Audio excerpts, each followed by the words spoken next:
India rank 438 in UPSC CSE 2025.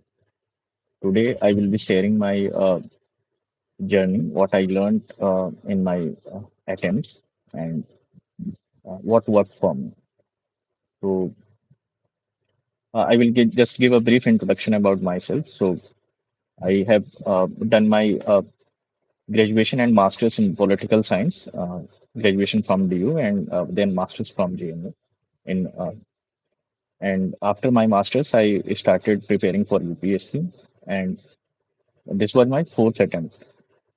In my first attempt, I could not clear prelims by 1 mark, and in the subsequent attempts, I was giving interviews, but I was not able to uh, get it to the finalist. तो अब जाके मतलब final हो पाया. अ, अभी जो मैं अभी इस जर्नी में जो चीज़ें मैंने फेस किया, मैं उसके बारे में आप शेयर करना चाहूँगा. So coming to the prelims part. So in my first attempt itself, I was very clear कि I need to focus on the static portion क्योंकि static portion से you can easily do up to 35 40 questions और जो कि बहुत important है आपके short questions ज़्यादा सही हैं. सो वो ज़्यादा ज़रूरी है. बेसिकली प्रीलिम्स में अपन दोनों पार्ट्स में डिवाइड करेंगे, जीएस और सी सेट को, and then we will discuss on each of them. So coming to the GS part, we know uh, the questions they are from basically polity, economics, geography, science, tech, history, uh, and environment. तो हम लोगों को इसमें polity, economics और geography, इन तीनों पे मेरा अपना ज़्यादा फोकस रहता था क्योंकि यहाँ से जो क्वेश्चंस आते हैं वहाँ से you can very easily score, and वहाँ से आप शॉर्ट क्वेश्चंस ज़्यादा बना पाएंगे इन कंपैरिजन इन्वायरमेंट और बाकी साइंस टेक में. You can focus on the PYQ, but मैं कभी रेलिवेंट मटेरियल मुझे नहीं मिल पाता था जहाँ से मैं इनको अच्छे से कर पाऊँ. So my entire focus was on these three subjects primarily, polity, economics and geography.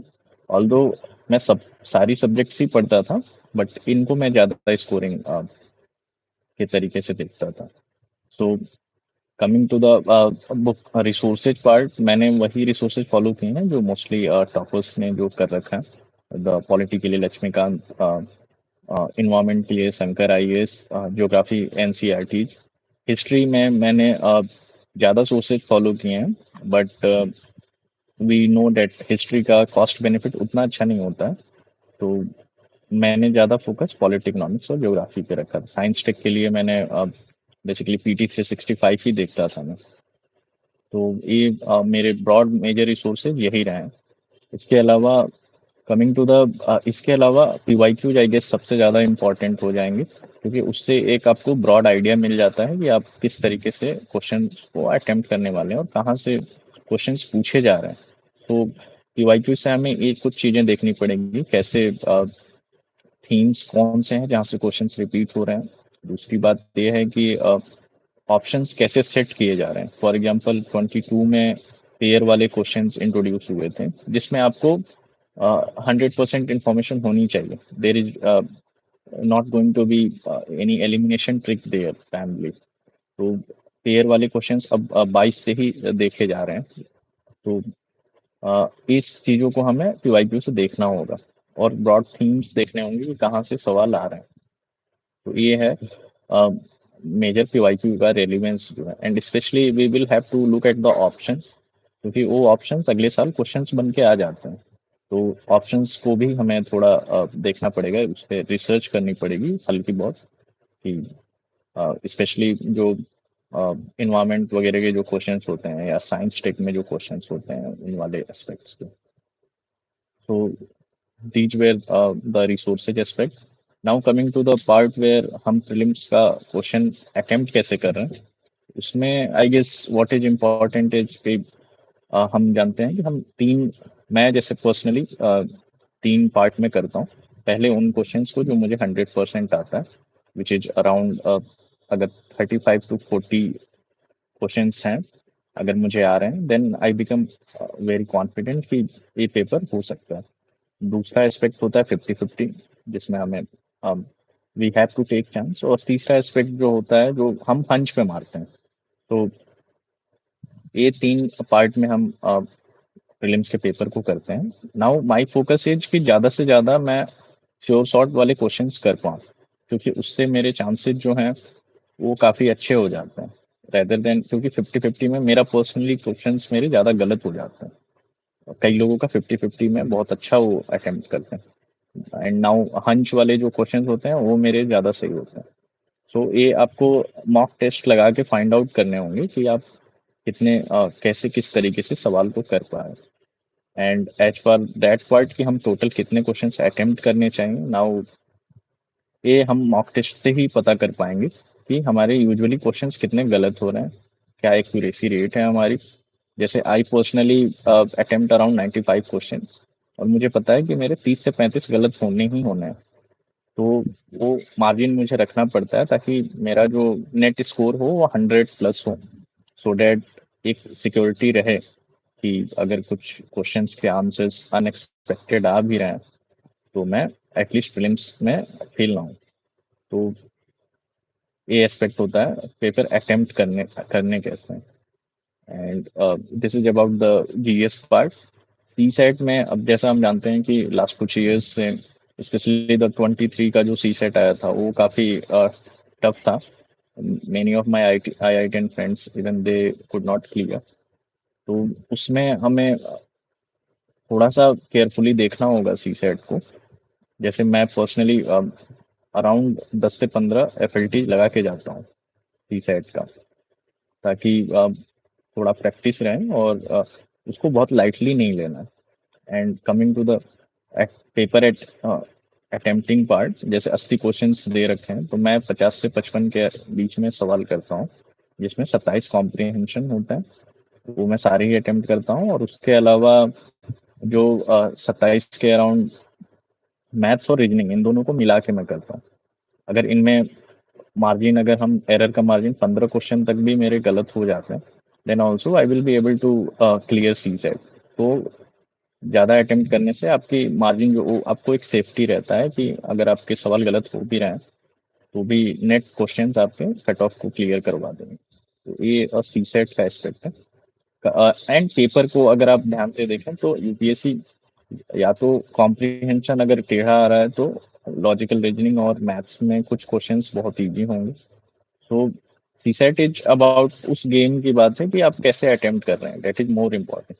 Like क्योंकि एक तो आप जीएस और सी सेट के बीच में जो 2 घंटे का ब्रेक होता है वो भी बहुत क्रूशियल होता है कि आप उसमें क्या कर रहे हैं। कई लोग क्वेश्चंस डिस्कस करने लगते हैं, हमारे आसपास लोग मिल जाते हैं जो डिस्कस कर रहे हैं।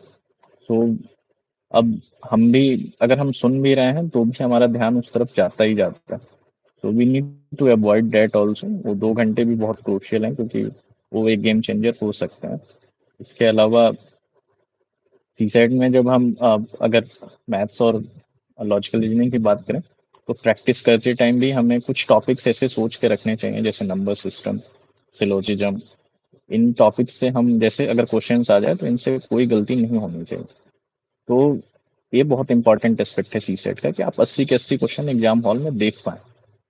और ऐसा ना हो कि कुछ क्वेश्चन जो आपको आते थे बहुत इजी थे वो आप घर पे आके देख रहे हैं, तो ये चीज़ नहीं होनी चाहिए सी सेट में। तो पेपर कैसे अटेम्प्ट करना है that is very important when it comes to the CSAT aspect. तो this is about the prelims thing. इसके अलावा now we will proceed to the mains part. So mains में क्या है कि जैसे मैंने अपने तीनों मेंस क्लियर किए हैं, तो उसमें सबसे इम्पोर्टेंट जो मुझे लगा कि आपके नोट्स तो होने चाहिए आपके पास जो आपने खुद बनाया हो, rather than taking relying on readymade sources जो आपके अपने नहीं हैं। तो मेंस में जो गेम है वो आपके नोट्स में ही है, कितने डिटेल्ड और कितने अच्छे से आपने नोट्स पहले से बना रखे हैं। और मेंस के अगर मैं बात करूं तो जो 2-3 फोकस है, पहला एस्पेक्ट ये है कि आप कितना ज़्यादा first is the timing aspect, 3 घंटे में आप पूरा पेपर कंप्लीट कर पा रहे हैं कि नहीं कर पा रहे हैं। दूसरी एस्पेक्ट है उसकी कंटेंट डिलीवरी की, कि क्या जो सवाल पूछा जा रहा है हम उसके आसपास या एक्यूरेट हम लिख पा रहे हैं नहीं लिख पा रहे हैं। सो ये दो ही चीज होती है मेंस में। इसके अलावा क्योंकि अगर आप आउट ऑफ प्रैक्टिस हैं, अगर आपने क्वेश्चन पेपर्स नहीं लिखे हैं मेंस में, तो प्रॉब्लम आ जाती है टाइमली कंप्लीशन में। जैसे जैसे मैं पर्सनली जब लिखता हूँ, तो प्रीलिम्स के बाद जो मैं पहला पेपर लिखता हूँ और मेंस से पहले जो लास्ट पेपर मैं लिखता हूँ, इन दोनों में बहुत डिफरेंस होता है। जो आप सभी जब आप अपना मेंस लिखेंगे तो आप सबको ये देखने को मिलेगा। तो it is about practice also. So and after timely completion and practice, the second part is about content, जो कि आप अगर आपको एक फेयर कंपैरिजन करना है तो आप टॉपर्स कॉपीज से देख के कर सकते हैं। स्पेशली जो सिंगल डिजिट या डबल डिजिट रैंक होल्डर्स हैं, their mains score is really good. और आप उनकी कॉपी जब आप देखेंगे तो ये आप कर सकते हैं कि सेम टेस्ट जो उन लोगों ने लिखा है आप खुद उठा के लिखें और अपने आंसर्स उनसे कंपेयर कीजिए। और दूसरा, मॉडल आंसर्स भी आप देख सकते हैं, जो आप उन दोनों से कंपेरिजन करके देख पाएंगे कि आप कहाँ स्टैंड कर रहे हैं मेंस में। So this is about the mains aspect. Now coming to the optional part, जैसे how did I choose my optional subject. तो मेरा चूंकि 5 साल मैंने पॉलिटिकल साइंस ही पढ़ा था, तो मैंने पॉलिटिकल साइंस ही लिया। But since many of the people they tend to change their optional which is different from their graduation और मास्टर्स फैमिली। तो उसके उस केस में अ, हमें कुछ एस्पेक्ट्स पे ध्यान देना होगा। The first is the syllabus, कितना ज़्यादा आप इजिली सिलेबस ख़त्म कर पा रहे हैं, कितना टाइम लग रहा है आपको।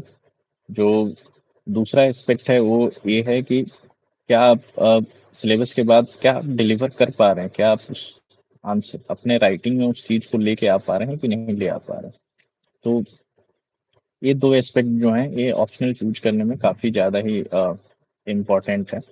इस क्योंकि हमें ये भी नहीं करना है कि हम रिपीटेटिवली मेंस लिखे जा रहे हैं सेम ऑप्शनल से, and we are not even scoring the very basic mark and still we are keeping it. वो एक बहुत बड़ा फ्लॉ हो जाएगा। There we need to stop and rethink कि क्या हम अगर कोई और ऑप्शनल लें तो हमारे मार्क्स बढ़ सकते हैं या नहीं बढ़ सकते। लाइक आई पर्सनली बिलीव कि अगर 250 मार्क्स ऑप्शनल में नहीं आ पा रहे हैं, तो either our GS and SS should be too good, or we need to reconsider our optional subject. Otherwise, we will be in a problem. क्योंकि कुछ ऑप्शनल्स ऐसे हैं जहाँ पे अराउंड 300 भी मार्क्स आते हैं। इनफैक्ट सब में ही लोग लेके आते हैं जो topper. But I am talking about the average part, कि इतने एवरेज मार्क्स तो आपके आने ही चाहिए अगर आपको गेम में बने रहना है। So this is about the optional part. Uh, मेरी जो सोर्सेज या बुक लिस्ट है, मैं अगर उनकी बात करूं तो प्रीलिम्स में जैसा कि मैंने बताया, जो ब्रॉडली जो टॉपर्स ने किया मैंने वही किया।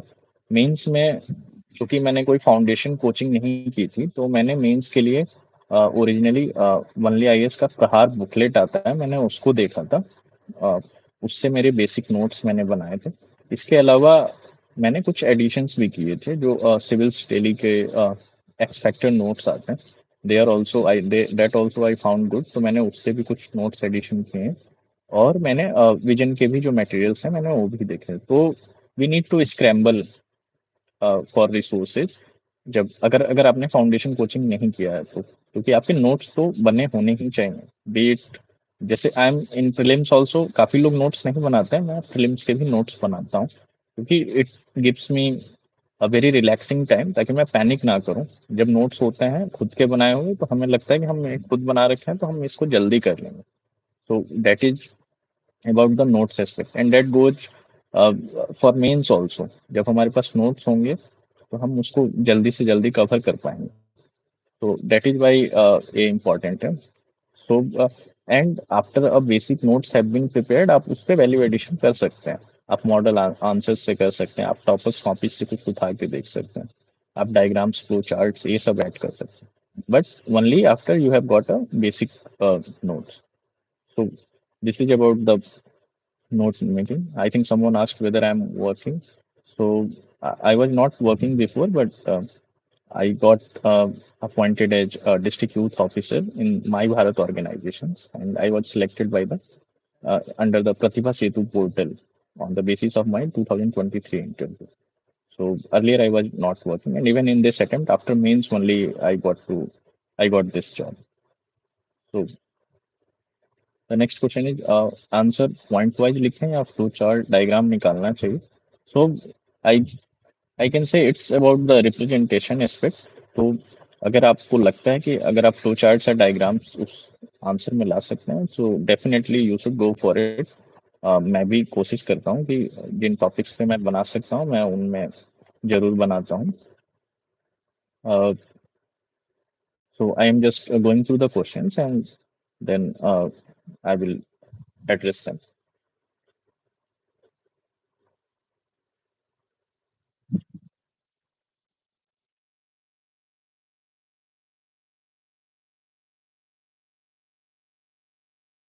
So in my polity source, I have done Lakshmikant, M. Lakshmikant in the prelims part.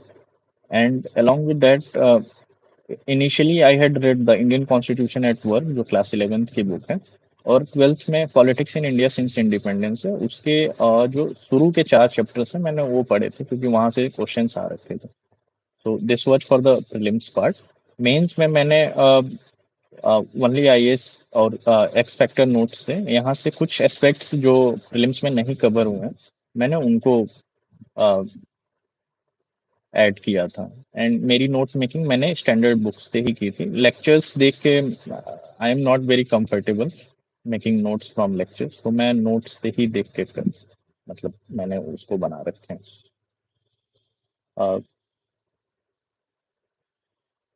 Coming to the part how one is studying, ये क्योंकि बहुत इंडिविजुअलिस्टिक है कैसे आप पढ़ रहे हैं, तो आपकी टाइम टेबल आपके हिसाब से ही आपको बनानी चाहिए. आपको ये भी पता होना चाहिए कि आप कितनी देर में वो टॉपिक्स कवर कर सकते हैं. लाइक मैं पर्सनली इकोनॉमिक्स और even in science tech let say I am not very good. तो मैं इन इन सब्जेक्ट्स पे ज़्यादा देर पढ़ता हूँ रेदर देन जैसे पॉलिटी है. पॉलिटी में मैंने मेरा ऑप्शनल भी है और मैंने ग्रेजुएशन मास्टर्स में भी वही किया था, तो मुझे समझने में कोई मुश्किल नहीं होती है. तो उसमें मैं कम टाइम देता हूँ. So the this is how I think one can do. अगर आपके उस सिलेबस में आपको you feel that you are relatively weak, तो आपको वहाँ टाइम देना ही पड़ेगा. और टाइम टेबल अगर बनाना ही है तो कितने घंटे आप पढ़ रहे हैं वो भी आपको डिसाइड करना पड़ेगा. अगर कोई ऐसा भी होता है जैसे I personally I study more when my exam is near, तो अब मैं उसमें काफ़ी देर तक 10+ आवर्स खूब आराम से मैं पढ़ सकता हूँ जब मेरे एग्जाम्स पास होते हैं.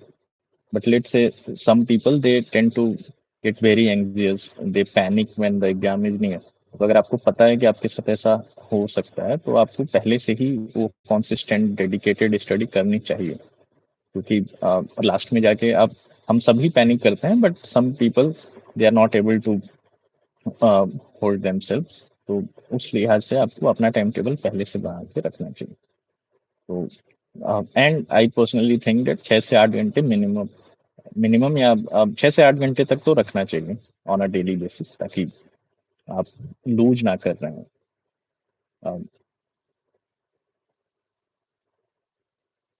यूपीएससी में मोटिवेशन आई गेस कैसे रखें, ऐसा सवाल है.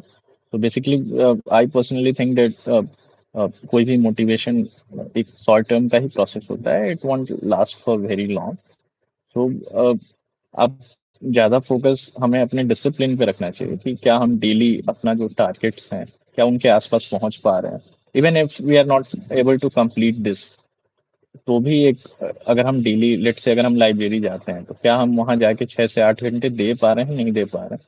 वो बहुत इंपॉर्टेंट है. वो किसी भी मोटिवेशन से ज़्यादा आपका डिसिप्लिन आपको कंसिस्टेंट खुद ही रखेगा.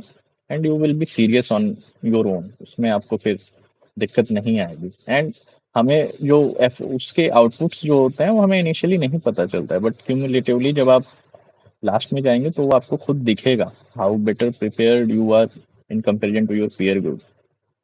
हाँ, मोटिवेटेड आप रहें ना रहें, इस पे आपको ज़रूर ध्यान देना चाहिए कि आपका पीयर ग्रुप कैसा है? क्या ऐसा तो नहीं हो रहा है कि आप डीमोटिवेट ज़रूर हो जा रहे हैं अपने आस-पास के लोगों से?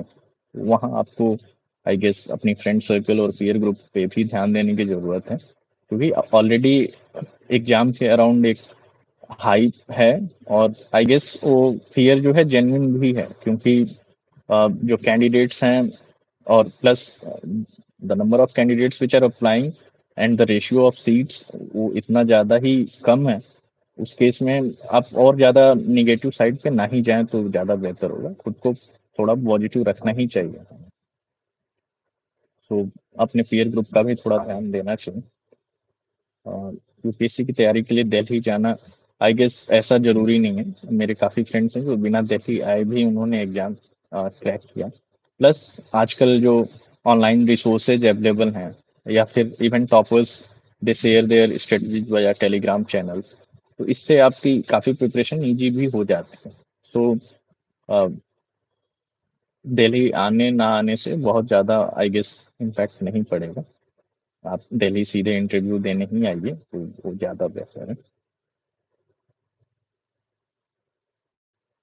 About plan B aspect, I personally, I have myself have seen change in this answer. जब मैं शुरू किया था in my first attempt, I used to think ऐसा कुछ नहीं होता है, प्लान बी पे हमें क्या ही प्लान बी है, हमें सीधे यूपीएससी करना है, तो प्लान बी नहीं रखना चाहिए। But later when I could not clear even in my second and third attempt, मैं इंटरव्यू दे के भी सेलेक्ट नहीं हुआ था, and then I started realising कि प्लान बी थोड़ा आपको ज़रूरी है, उस एस्पेक्ट पे आप ध्यान दें प्लान बी पे, क्योंकि आप एक अ, ऐसी रेस की तरफ नहीं भाग रहे हैं कि आप बिल्कुल कुछ सोच ही नहीं रहे हैं। Because with your age, with your number of attempts आप एक फटीग महसूस करेंगे।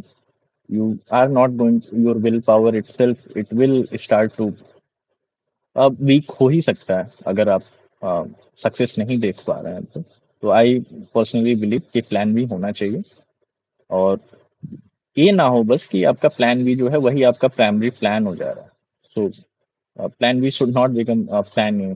वहाँ पे आपको ऐसे डिसाइड करना है कि आपका यूपीएससी का जो एग्जाम है वो डिसोरिएंट ना हो। Let's say if I give you an example, अगर आप स्टेट पीसीएस का एग्जाम दे रहे हैं, तो अगर स्टेट पीसीएस का सिलेबस यूपीएससी से अलाइन हो रहा है, then I guess you can go for it. And even in that case also, I personally believe initial attempt, especially the first and second attempt in UPSC, it should be very clear, very focused, and उस aspect में I think अगर आप एक basic financial position आपकी ठीक है, तो वहाँ प्लान बी पे फोकस नहीं करनी चाहिए।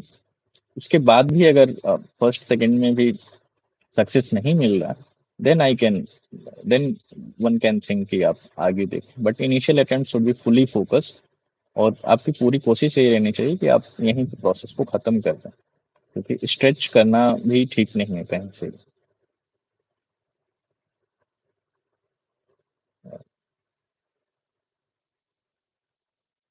न्यूज़पेपर्स में अगर मैं बात करूँ तो अ, सबका अपना-अपना एस्पेक्ट है वहाँ पे। जैसे मैं पर्सनली न्यूज़पेपर कभी मेरी वीकनेस रही कि मैं न्यूज़पेपर उस तरीके से कभी नहीं पढ़ पाया।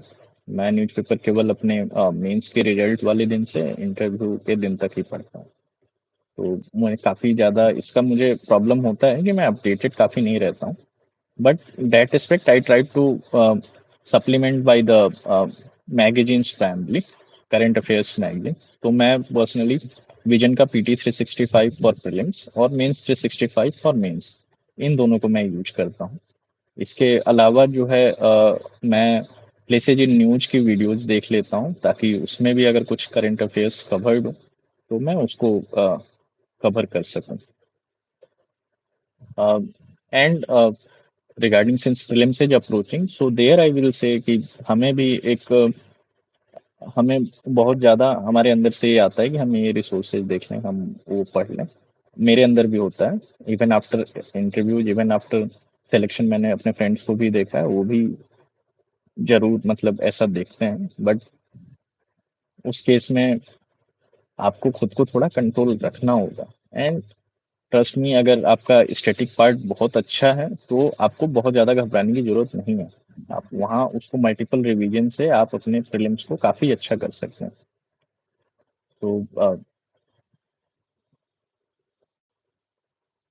This was about the exam part. And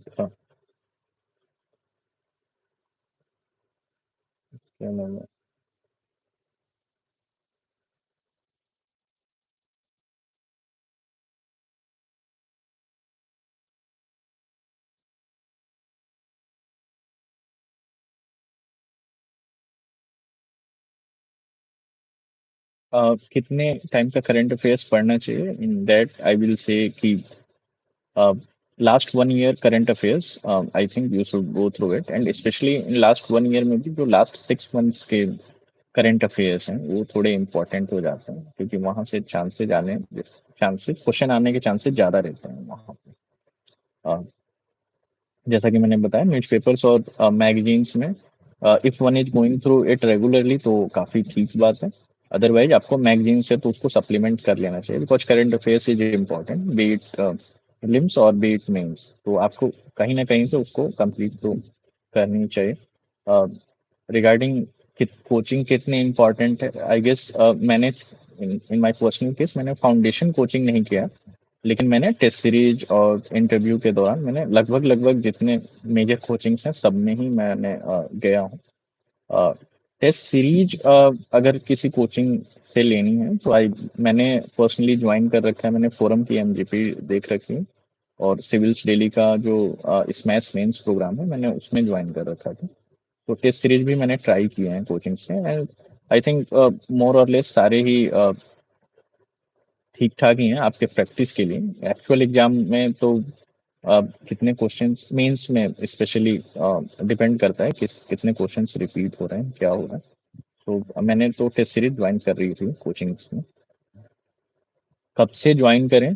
so here I would like to say कि अगर आप मीन्स की कौन सी टेस्ट सीरीज ज्वाइन करना है तो काफ़ी लेट्स से अगर आपको नेक्स्ट ईयर मीन्स देना है तो कितने ही लोग, काफ़ी सारे टॉपर्स वो 1 साल पहले कर लेते हैं, ताकि उनकी प्रैक्टिस जो है वो काफ़ी अच्छी हो जाए। प्रीलिम से पहले मेंस के टाइम आप इंटरव्यू के स्कोर्स पे ना रिलाई करके आपका मेंस इतना अच्छा हो कि उससे क्लियर हो जाए। और ये प्रोसेस जो है 3 महीने में काफ़ी डिफिकल्ट हो जाता है between the prelims and mains. तो अगर आपने पहले से ज्वाइन कर रखा है और आप रेगुलरली एक डिसिप्लिन के साथ लिख रहे हैं तो आपकी आंसर राइटिंग काफ़ी इम्प्रूव हो सकती है। तो उस केस में आप let's say if you are continuously in the cycle, as one of my friends used to say कि फिल्म्स में फेल होना भी कभी कभी ब्लेसिंग हो जाता है। तो अगर आपने फिल्म्स किसी वजह से नहीं क्लियर हुआ then you should be writing your mains test. वो बहुत ज़्यादा इंपॉर्टेंट है कि आपका मेंस अगली बार जब आपको कभी मौका मिले तो आपका मेंस उस टाइम इतना अच्छा होना चाहिए कि आप उस अटेम्प्ट में आप यूपीएससी बस क्लियर करें, प्रोसेस खत्म करें। डेली कितने घंटे पढ़ने उस पे हमने जैसा बोला कि एक एक लूज ना करने वाला एस्पेक्ट होना चाहिए, 6 से 8 घंटे तक तो कोशिश रहनी चाहिए कि आप कवर कर सकें। और आइदर अगर आप ऐसे हैं जो लास्ट मोमेंट पे ही पढ़ते हैं तो भी आपको ये देख लेना चाहिए कि कितने लास्ट में आपको जाके तैयारी शुरू करनी है, ऐसा ना हो एग्जाम से एक दिन पहले ही बस बैठ जाए। क्वेश्चन की डिमांड की बात करें अगर तो अब कुछ we need to segregate questions also. Let's say कि कुछ क्वेश्चंस बहुत स्ट्रेट फॉरवर्ड देते हैं मेंस की अगर हम बात कर रहे हैं तो, और वो आपको बस आपकी नॉलेज बेसिस पे आप उसको लिख सकते हैं। बट दीज डेज आप जीएस के क्वेश्चंस में देखेंगे कि क्वेश्चंस काफ़ी कॉम्प्लिकेटेड भी बनते हैं, और वहाँ पे जो है डिमांड समझने में हमें थोड़ी मुश्किल आती है। तो try we need to try कि हम ब्रेक कर पाएँ क्वेश्चंस को कि कितने एस्पेक्ट्स पूछे जा रहे हैं, क्या वो सारे एस्पेक्ट हम कवर कर पा रहे हैं, नहीं कर पा रहे हैं। इसके अलावा जैसा कि मैंने तीनों मेंस दिए हैं तो उसमें मैंने ये चीज़ भी देखा है कि कुछ क्वेश्चंस ऐसे होंगे जो इसके बारे में हमें बहुत वेगली आइडिया होता है।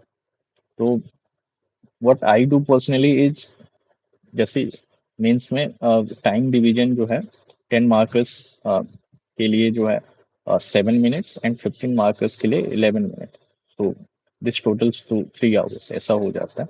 I personally don't follow that. जो क्वेश्चंस मुझे नहीं आ रहे होते हैं या बहुत वेगली आ रहा है उसको मैं बहुत जल्दी लिख के ख़त्म करता हूँ, एंड आई यूटिलाइज जो टाइम वहाँ बचता है उन क्वेश्चंस में जो मुझे अच्छे से आता है, ताकि मैं और अच्छे से लिख पाऊँ। तो मैं उस प्रोसेस को फॉलो करता हूँ। तो ये अपना अपना है, आप उस हिसाब से एडजस्ट कर सकते हैं। आपको मीडियम कैसे चूज करना है यूपीएससी का, तो ये आपकी स्कूलिंग और ग्रेजुएशन किस हिसाब से आप उसको देखना पड़ेगा। अगर आप कंफर्टेबल हैं हिंदी में, गो फॉर हिंदी। कि ऐसा नहीं है कि आप हिंदी में कोई बहुत बड़ा लॉस कर रहे हैं, क्योंकि मेरे काफ़ी फ्रेंड्स हैं जो हिंदी मीडियम से हैं और उन्होंने एग्जाम निकाला है। और अगर आप इंग्लिश में कंफर्टेबल हैं तो go for English, but your writing skills in that given language it should be good, वो जरूरी है। सोशल मीडिया का यूज कैसे करें, तो अब ये डिपेंड करता है कि आप सोशल मीडिया को कैसे एज हेल्प की तौर पे देख रहे हैं या डिस्ट्रैक्शन की तौर पे देख रहे हैं। तो इसके लिए आपको खुद को ही एक सेल्फ रेगुलेशन लाना होगा कि अगर, जैसे आई पर्सनली बिलीव कि आप, जैसे social media as an entertainment अगर आप यूज करना चाहते हैं तो लेट्स से गिवन टाइम में आप कर सकते हैं, बट अदरवाइज उसमें बहुत ज़्यादा सोशल मीडिया से मुझे पर्सनली कभी हेल्प नहीं हुआ इस तरीके का। someone is asking should I take coaching or not, it's entirely up to you. If you feel you can make your notes, you can uh, get a basic idea, तो आप खुद से भी कर सकते हैं, उसके लिए कोचिंग लेने की ज़रूरत नहीं है। जैसे मैंने पर्सनली मैं मुझे पता था कि अगर मटेरियल हो तो मैं वहाँ से अपने नोट्स प्रिपेयर कर सकता हूँ, पढ़ सकता हूँ, तो मैंने वैसे ही किया था। मैंने जो कोचिंग के मटेरियल्स होते हैं वहाँ से अपने नोट्स प्रिपेयर कर लिए थे। तो आई थिंक मोर और लेस हमने सारे क्वेश्चंस यहाँ पे डिस्कस कर लिए हैं। अगर इसके अलावा कुछ क्वेश्चंस होंगे तो मैं कमेंट बॉक्स में, I think if I get time I will reply there. तो थैंक यू सो मच।